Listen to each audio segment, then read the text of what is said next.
I am the president of Bahrain Nursing Society. We had volunteered to help. During the crisis in Bahrain, of course the revolution, or we can call it revolution, whatever you want to call it, on the 14th of February, we had one guy die. He was shot with a gun, with a sniper.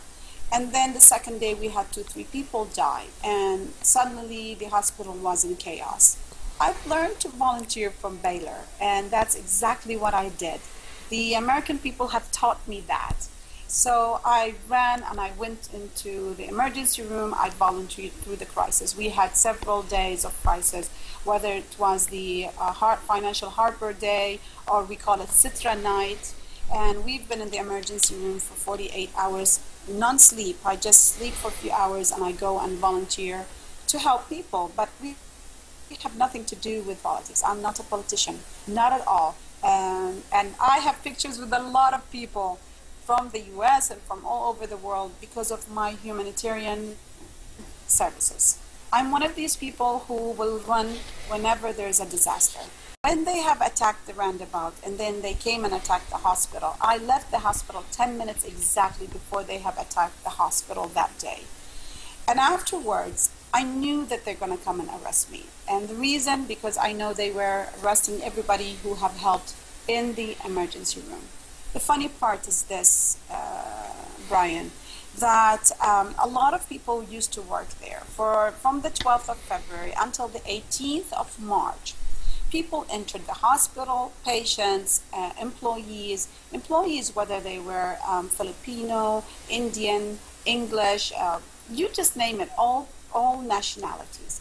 But at the end of the day, they have arrested only few, 40 medics, between doctors, few nurses, and 2 nurses, me and another colleague of mine, and 2 paramedics. We were arrested, all of us were arrested on that night.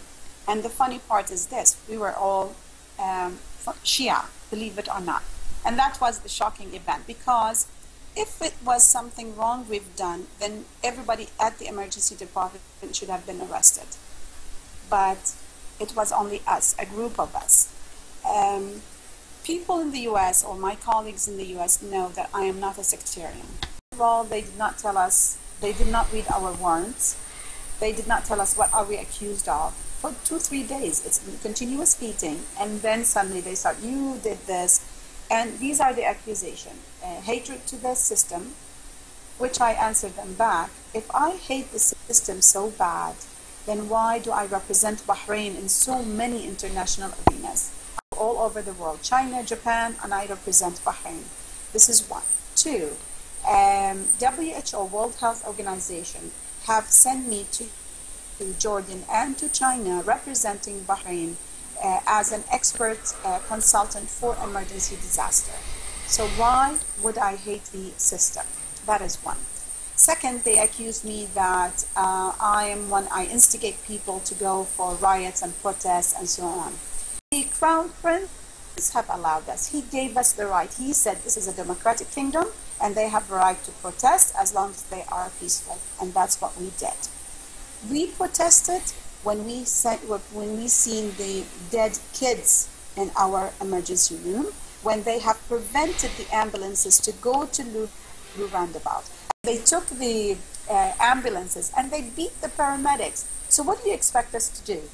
When you see your colleagues, paramedics, coming in with broken hands, bleeding from their head, and one of them was in a coma because of the head.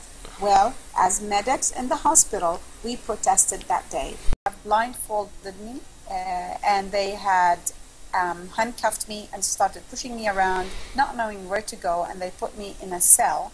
It was freezing cold, and they made me stand for hours and hours and hours.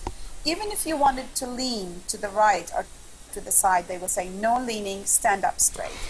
During those nights, of course, the beating started. They start beating you on the head, always on the head, and you're handcuffed and blindfolded. Not only women and men. They used electricity.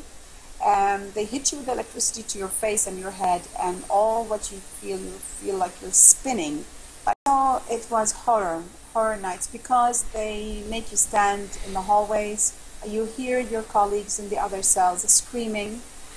They've been beating. I hear the whipping and the whiplashes. They usually get drunk at night because we can tell from their behavior and from their jokes and from their laughs. And we are in a room and we worry to death that they're going to come in and rape us, because they have literally said to me, we're going to rape you if you don't talk. They have caressed my body, sexual harassment, verbal abuse, words that you beyond imagination, that to the point some of them I don't even know the meaning of it because I've never heard such a vocabulary in my life.